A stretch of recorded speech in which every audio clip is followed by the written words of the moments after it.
Neste momento, alguns estados-nação e atores individuais estão interceptando e armazenando muitos dados criptografados, como senhas, detalhes bancários e números de segurança social. Mas eles não conseguem abrir esses arquivos, então por que estão fazendo isso? Eles acreditam que, nos próximos 10 a 20 anos, terão acesso a um computador quântico capaz de quebrar a criptografia em minutos. Esse procedimento é conhecido como armazenar agora descriptografar depois, ou SNDL, e funciona porque há informações disponíveis hoje que ainda serão valiosas em uma década, coisas como pesquisa industrial e farmacêutica e inteligência governamental ultra-secreta, e todos estão cientes dessa ameaça. A NASA diz que um computador quântico suficientemente grande, se construído, seria capaz de minar todos os algoritmos de chave pública amplamente implantados. Entre 5 e 10 anos, a computação quântica quebrará a criptografia que conhecemos atualmente. Os computadores quânticos ainda estão distantes, mas já são uma ameaça devido ao armazenar agora descriptografar depois. Por isso, o Congresso dos Estados Unidos aprovou legislação que obriga as agências a adotarem novos métodos de criptografia resistentes a esses computadores. Os esquemas de criptografia atuais têm sido notavelmente eficazes, funcionando bem por mais de 4 décadas. Até os anos 70, para trocar informações privadas com alguém, era necessário um encontro pessoal e o compartilhamento de uma chave secreta. Essa mesma chave seria usada para criptografar e descriptografar mensagens, então é conhecida como um algoritmo de chave simétrica. Desde que ninguém mais toque na chave, suas mensagens estão protegidas. Mas, e se você quiser enviar informações para um desconhecido com quem é muito difícil se encontrar pessoalmente? Você não pode compartilhar uma chave por um canal inseguro como uma linha telefônica ou o correio porque ela pode ser interceptada. E foi isso que, em 1977, levou 3 cientistas, Rivest, Shamir e Adleman, a chegar a um avanço na criptografia. Hoje, é conhecido pelas iniciais RSA. E funciona basicamente assim. Cada pessoa tem 2 números primos realmente grandes, todos seus, que mantém em segredo. Eles multiplicam esses números para obter um número ainda maior, que tornam público para todos verem.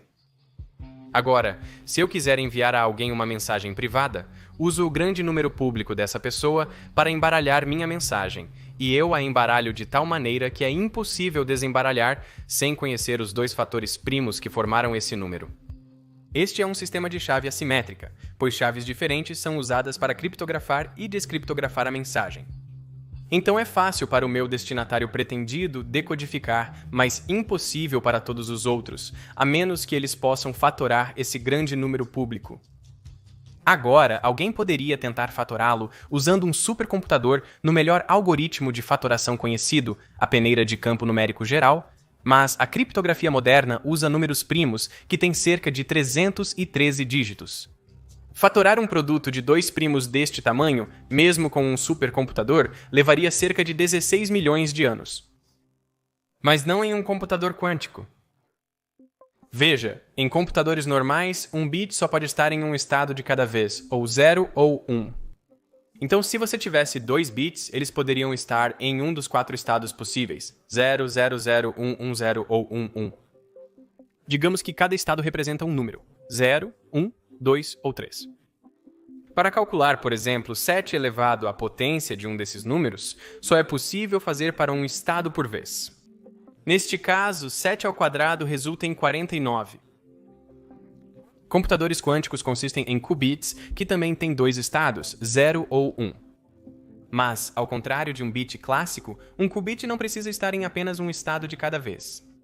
Ele pode estar em uma combinação arbitrária desses estados, uma superposição, se preferir, de 0 e 1. Então, se você tem 2 qubits, eles podem existir simultaneamente em uma superposição de 0, 1, 2 e 3. Agora, quando repetimos o mesmo cálculo, ele realmente realizará o cálculo para todos esses números ao mesmo tempo. E o que nos resta é uma superposição das diferentes respostas. 1, 7, 49 e 343. Se adicionarmos outro qubit, dobramos o número de estados possíveis. Então, com 3 qubits, podemos representar 8 estados e, portanto, realizar 8 cálculos de uma vez. Com apenas 20 qubits, é possível representar mais de 1 milhão de estados diferentes, permitindo o cálculo simultâneo de mais de 1 milhão de respostas distintas. Com 300 qubits, você pode representar mais estados do que há partículas no universo observável.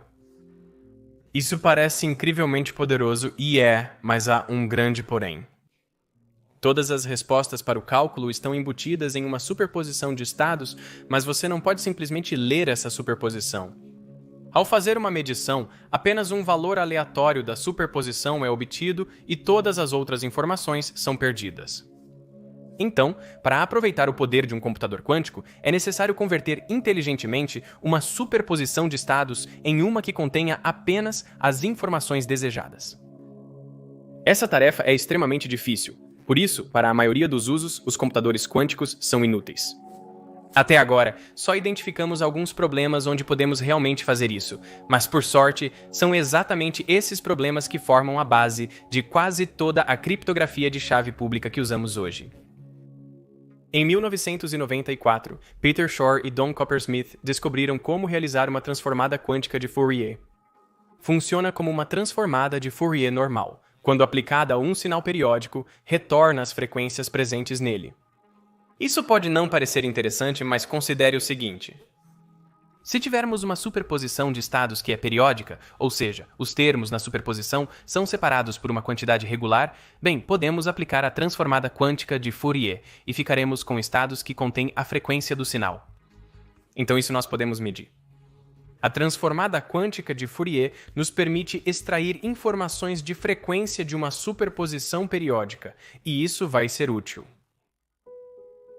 Então, como um computador quântico fatora o produto de dois primos muito mais rápido do que um computador convencional? Quero explicar isso primeiro passando por um exemplo simples, sem a necessidade de um computador quântico. E então, mostrarei como um computador quântico poderia executar este método, mesmo para um número muito grande em um curto período de tempo. Então, digamos que temos um número n, que é o produto de dois primos, p e q. Para este exemplo, vamos definir n igual a 77. Agora, aposto que você pode adivinhar os fatores primos, mas vamos fingir por um momento que não os conhecemos, porque com um produto de primos realmente grandes, nós não saberíamos. Agora, eu quero usar um fato sobre números que parece mágica. Escolha um número g que não compartilhe nenhum fator com n. Se você multiplicar g por si mesmo repetidamente, você sempre, eventualmente, alcançará um múltiplo de n mais 1. Em outras palavras, você sempre pode encontrar algum expoente r, tal que g elevado à potência de r é um múltiplo de n mais 1. Vamos ver como isso funciona. Escolha qualquer número que seja menor que 77. Eu escolho o 8. Este número não compartilha fatores com 77. Se você estivesse fazendo isso com grandes primos, seria extremamente improvável escolher por acaso um número que compartilha fatores com n. Agora, multiplique 8 por ele mesmo repetidamente, elevando-o a potências cada vez mais altas, e então divida cada resultado por 77. Não estamos interessados em quantas vezes 77 entra no número, apenas no resto. Porque em algum momento 77 deve dividir um desses números com um resto exatamente de 1. Então 8 dividido por 77 é 0 com o resto 8. 64 dividido por 77 é 0 com o resto 64. 512 dividido por 77 é 6 com um resto de 50. E à medida que continuamos, obtemos restos de 15, 43, 36, 57, 71, 29 e finalmente 1. Então, temos isso. 8 elevado à 10ª potência é 1 a mais que um múltiplo de 77. Então, encontramos o expoente r que satisfaz essa equação. Mas como isso ajuda a encontrar os fatores de n? Bem, rearranjamos a equação para trazer um para o lado esquerdo, e então podemos dividi-la em dois termos, assim. E agora, contanto que r seja par, temos um número inteiro vezes outro número inteiro é igual a um múltiplo de n. Isso parece notavelmente semelhante a p vezes q igual a n. Já que p e q estão do lado direito da equação, eles também devem estar do lado esquerdo, apenas multiplicados por alguns fatores adicionais. Então, uma maneira de pensar sobre o que fizemos é que pegamos um palpite ruim para um dos fatores, g, e ao encontrar o expoente r, transformamos isso em dois palpites muito melhores que provavelmente compartilham fatores com n. Como r era 10, os dois termos do lado esquerdo são 8 elevado à potência de 5 mais 1, 32.769, e 8 elevado à potência de 5 menos 1, 32.767. Esses dois números provavelmente compartilham fatores com n. Para encontrá-los, utilizamos o algoritmo de Euclides. Se você quer encontrar o maior divisor comum de dois números, digamos 32.769 e 77, divida o número maior pelo menor e registre o resto. Neste caso, 32.769 dividido por 77 dá um resto de 44. Desloque os números uma posição à esquerda e repita. Dividimos 77 por 44 com o resto 33. Repita o processo. 44 dividido por 33 tem resto 11.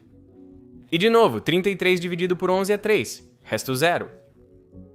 Quando o resto é 0, o divisor é o maior fator comum entre os dois números com os quais você começou. Neste caso, é 11, que de fato é um fator de 77 e 32.769. Você poderia fazer o mesmo procedimento com o outro número ou simplesmente dividir 77 por 11 para obter 7, seu outro fator primo. Então, para recapitular, se você quiser encontrar os fatores primos p e q de um número n, primeiro faça um palpite ruim g. Segundo, descubra quantas vezes r você tem que multiplicar g por si mesmo para alcançar um número maior que um múltiplo de n. Terceiro, use esse expoente para calcular dois novos números que provavelmente compartilham fatores com n. E, finalmente, use o algoritmo de Euclides para encontrar os fatores compartilhados entre esses números e n, o que deve lhe dar p e q. Não é necessário um computador quântico para executar esses passos, mas em um computador clássico o método não seria mais rápido que outros. O processo-chave que um computador quântico acelera é o passo 2, encontrar o expoente ao qual você eleva g para igualar a 1 mais que um múltiplo de n. Para entender por quê, vamos voltar ao nosso exemplo onde 8 elevado à potência de 10 é 1 a mais que um múltiplo de 77. Observe o que ocorre com os restos ao elevarmos 8 à potência de 10, 11, 12 e assim sucessivamente. Bem, obtemos restos de 8, 64, 50, 15, 43, 36, 57, 71, 29 e, novamente, 1. Os restos se repetem e eles continuarão se repetindo. Note como o expoente que resulta em um resto de 1 é 20, que é 10 a mais do que o primeiro expoente que resultou em um resto de 1. Então sabemos que 8 elevado a 38 elevado a 40, 8 elevado a qualquer potência divisível por 10, também será 1 a mais que um múltiplo de 77. Também vale a pena notar que se você escolher qualquer resto, digamos 15, da próxima vez que encontrar esse mesmo resto, o expoente terá aumentado em 10. Então você pode encontrar o expoente r, que nos leva a 1 a mais que um múltiplo de n olhando para o espaçamento de qualquer resto, não apenas 1. Lembre-se disso. Aqui traço os restos em escala logarítmica para que você veja que são periódicos, com período de 10. Se eu tivesse feito um palpite diferente, digamos que eu tivesse escolhido g igual a 15 em vez de 8, bem, então o período seria diferente, e os restos seriam diferentes, mas sempre haveria um resto de 1. Por que isso? Agora que você percebeu que isto é um padrão repetitivo, podemos retornar ao começo. E qualquer número elevado à potência de 0 é 1.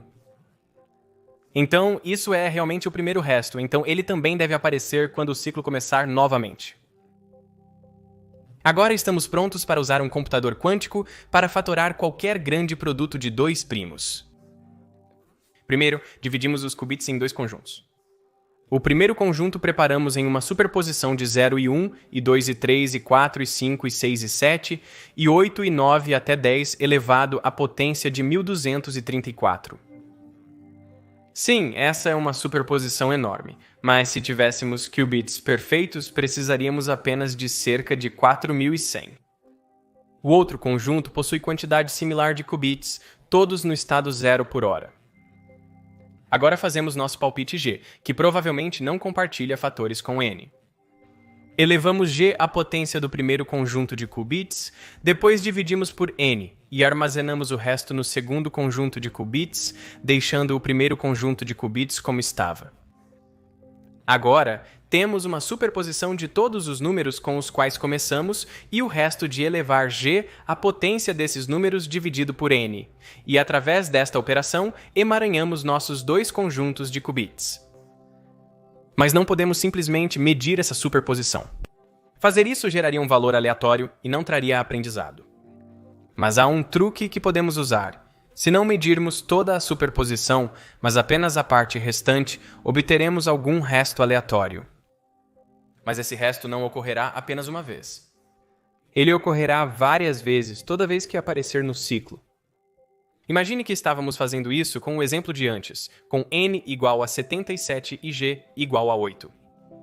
Se o resto que medimos fosse, digamos, 15, então haveria vários termos em nossa superposição, porque existem vários expoentes que você pode elevar g para dar esse mesmo resto, expoentes 4, 14, 24, 34 e assim por diante. Eles estão separados por 10, e esse valor é o expoente que satisfaz nossa equação. Então, mais geralmente, após medir o resto, ficaremos com uma superposição de estados que compartilham o mesmo resto, e os expoentes serão todos separados pela mesma quantidade R. Este é o número que estamos procurando. Como o resto agora é o mesmo para todos os estados, podemos colocá-lo de lado, e agora temos uma superposição que é periódica. Cada termo é separado dos vizinhos por uma quantidade R. Se agora aplicarmos a transformada quântica de Fourier a essa superposição de estados, estou simplificando um pouco aqui, ficaremos com estados contendo 1 sobre R. Então tudo o que resta a fazer agora é realizar uma medição e encontrar R invertendo-o. E é isso para a parte quântica. Agora, se R for par, podemos usá-lo para transformar nosso mau palpite G em dois números que provavelmente compartilham fatores com N. E se esses termos não forem múltiplos de N, podemos usar o algoritmo de Euclides para encontrar os fatores de N e quebrar a criptografia. Isso exigiria apenas alguns milhares de qubits perfeitos, mas os qubits que temos hoje são imperfeitos. Então, precisamos de qubits adicionais para atuar como informações redundantes. Em 2012, estimou-se que seriam necessários 1 bilhão de qubits físicos para quebrar a criptografia RSA. Mas 5 anos depois, esse número caiu para 230 milhões. E em 2019, após mais avanços tecnológicos, essa estimativa despencou para apenas 20 milhões de qubits físicos. Então, quantos qubits temos hoje? Bem, se olharmos para o estado dos computadores quânticos da IBM, estamos longe desse número de qubits, mas o progresso parece ser exponencial. Agora é apenas uma questão de tempo, até que essas duas curvas colidam e toda a nossa criptografia de chave pública seja quebrada. Cientistas têm buscado novas formas de criptografia de dados resistentes a ataques de computadores normais e quânticos, pois essa ameaça é conhecida há tempos. Em 2016, o Instituto Nacional de Padrões e Tecnologia, NIST, promoveu uma competição para descobrir algoritmos criptográficos resistentes a computadores quânticos.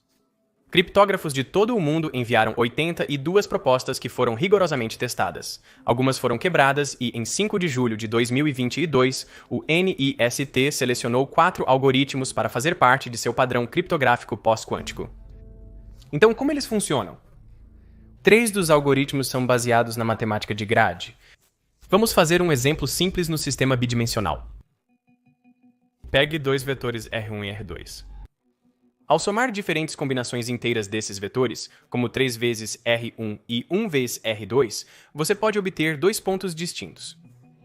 O conjunto de pontos alcançáveis pela combinação desses 2 vetores de diferentes formas é denominado reticulado. Agora eu também vou te dar o ponto C, e sua tarefa é me dizer qual combinação de R1 e R2 me levará ao ponto do reticulado mais próximo de C. É bastante fácil ver que podemos chegar lá indo na direção de R2 duas vezes e na direção negativa de R1 duas vezes. Simples o bastante. Mas esses vetores R1 e R2 não são os únicos vetores que podem te dar esse reticulado. Pegue B1 e B2, por exemplo. Esses vetores também constroem o mesmo reticulado. E agora, se eu te fizer a mesma pergunta novamente, você pode me dizer a combinação de B1 e B2 que te leva ao ponto do reticulado mais próximo de C. Isso ficou bem mais difícil. Mas por que isso? Cada vez que damos um passo, estamos tentando nos aproximar na direção X ou Y. Mas com os vetores B, cada vez que damos um passo na direção certa com um vetor, ele nos desvia na outra direção. E é por isso que esses vetores são muito mais difíceis de trabalhar. No final, leva-nos uma combinação de 8 vezes B1 e menos 6 vezes B2 para chegar ao ponto de reticulado mais próximo. Isso é muito mais difícil do que antes, mas ainda é um problema relativamente fácil de resolver. Mas se estendermos para 3 dimensões, isso já se torna muito mais difícil, especialmente porque não nos é dado o conjunto de todos os pontos de reticulado. Você recebe apenas os vetores que o compõem. Ao encontrar um ponto de reticulado próximo ao alvo, ainda é necessário verificar os outros pontos próximos para garantir que o seu é o mais próximo. Considerando um círculo de raio R em 2 dimensões, a quantidade de pontos de reticulado dentro dele é proporcional a R ao quadrado.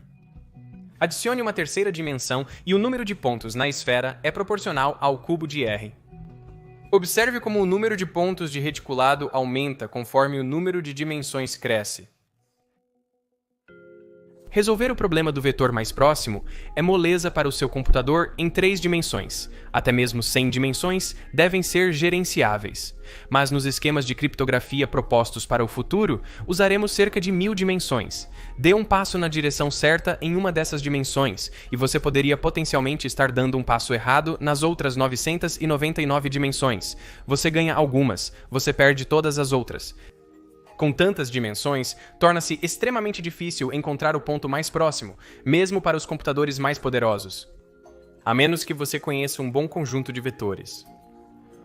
Então, como usamos isso para criptografar dados? Voltemos ao nosso exemplo bidimensional. Cada pessoa tem um bom conjunto de vetores que descreve uma rede, mas eles mantêm esses vetores em segredo e só compartilham sua rede publicamente usando um conjunto de vetores que é difícil de trabalhar. Agora, se eu quero enviar uma mensagem para alguém, eu escolho um ponto em sua rede. Digamos que este ponto corresponde ao número 7. Então, se eu quiser enviar o número 7, posso pegar esse ponto, mas adiciono algum ruído aleatório a ele. Então a mensagem que eu envio não está exatamente naquele ponto mais perto dele. Para decodificar a mensagem, meu destinatário deve descobrir qual ponto do reticulado está mais próximo do ponto da mensagem. Em 1000 dimensões, isso será extremamente difícil de fazer a menos que você tenha um bom conjunto de vetores, o que meu destinatário tem. Então é fácil para o destinatário que tem os bons vetores, mas difícil para todos os outros. Pelo que sabemos, esse problema é muito difícil de resolver para computadores normais e quânticos. Nos bastidores, um exército de pesquisadores, matemáticos e criptógrafos trabalha para manter seus dados secretos. Esses são alguns dos heróis anônimos que nos manterão seguros no futuro, impedindo a vigilância em massa pelos governos, protegendo a infraestrutura crítica e permitindo que você viva como se os computadores quânticos nunca tivessem sido inventados.